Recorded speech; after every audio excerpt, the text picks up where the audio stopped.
Tama yan.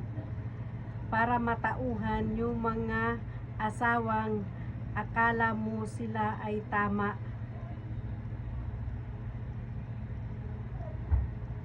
Bakit kayo iniwan? Ay, ate, nakahanap ako ng kakampi rito. Tama ka naman talaga. O, baka isipin nyo, wala na naman akong short. Wala akong panty. Oy, naka-short. Ito yung suot ko po. Oh. Suot ko yan, short. Baka akala ninyo. Ha, ay, nako. O, di ba nagkaroon ako ng kakampi? Kayo kasi, hindi lang pera yung inyong iisipin. Porkit may asawa kayo nagtatrabaho, isipin nyo rin na napapagod sila. Pag nakikita nyo, nagigitata na yung asawa ninyo, paliguan nyo, sabihan nyo maligo, maghilod. Pag nakikita nyo yung buhok na puti na, pakulayan ninyo. Pag nakikita nyo masakit, hindi nyo man lang tinanong kung masakit yung katawan. Diba? Hindi nyo man lang tinanong kung ayos ba siya. Kahit may lagnat, sasabihin nyo pumasok ka. Hindi mo man lang pinaglulutuan sa umaga. Na wala ka namang ginagawa, nagchismis ka lang maghapon, pero napagod ka. Pero pagdating ng sahod, o ano, ikaw pang una sa bulsa. Tama ba yan? Tapos sasabihin mo, mga agaw ako, kasi alam mo kung bakit. Kung pinaghalagaan mo yung asawa mo, hindi yan pupunta sa bahay ko. Tandaan mo yan. Eh ako, tigang, paghihindian ko ba yan? Eh syempre, papasukin ko yan. Papapasukin ko. Bakit? Anong kala mo sa akin? Paghihindian ko o hindi? Lamang tiyan yan. Hindi.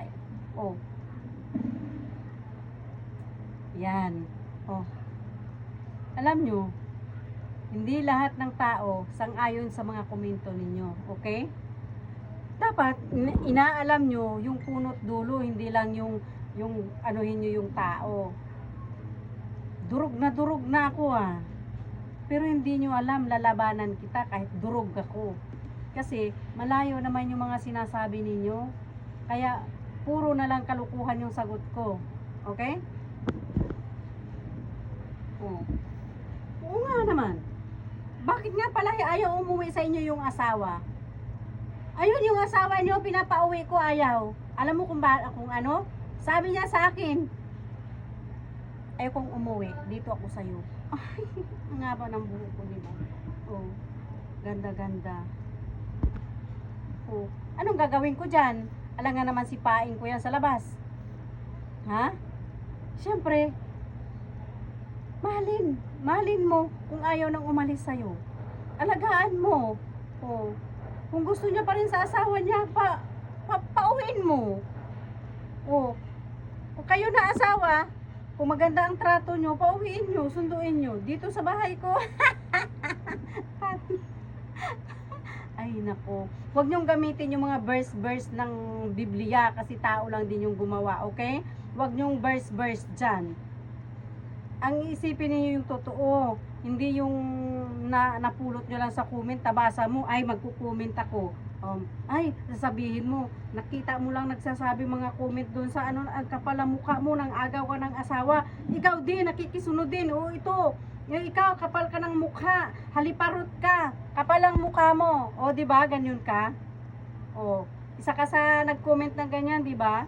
Inalam mo ba kung anong punot dulo? Inalam mo ba kung sino ang totoo? File a case kung hindi mo maintindihan. O, di ba? Nagmamaritis ka lang, kaso lang, mali pa.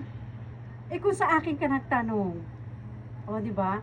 Nalaman mo yung totoo. Ay nako, si ating mahirap dyan. Sasabihan mo pa ako, adik ako. Uy, never nga ako nakatikim ng ganyan eh. Nakatikim ako, iba. Sa gabi.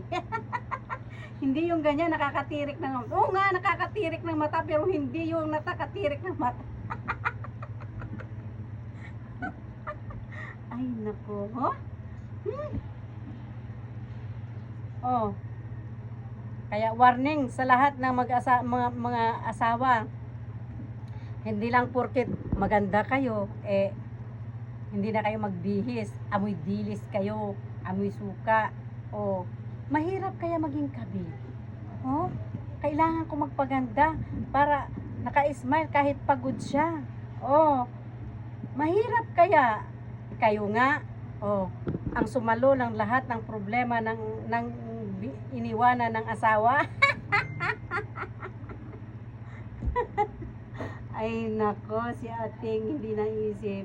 Hala, sige, magkwentuhan kayo, mabiral naman ako. Oo. Viral na po ang aking video. Salamat po sa inyo. Sa mga nagalit sa akin, sorry po, we are friends.